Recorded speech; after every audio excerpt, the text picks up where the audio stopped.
So you want to include those third party, whether they're, SaaS, APIs that you're using, or whether it's a third party app that you're bringing in or product or library that you're bringing into your own design. Those still need to be included with the threat model. The challenge with that is that, and I often fall back to this type of position, is that if you can't change the code, then, you can include that in the scope of your threat model, but you don't necessarily have, the ability to modify that the behavior of that third party component. That's not in your So, control.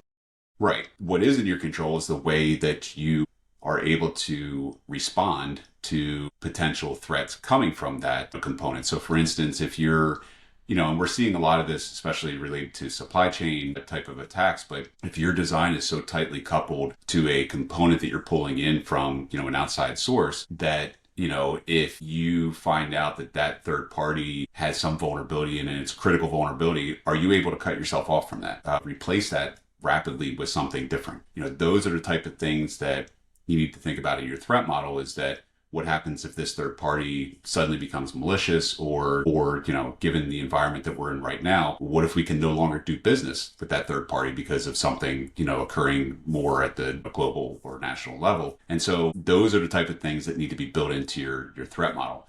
You can't necessarily change the code, but you can change your reaction to it. Got it. I want to go back to AI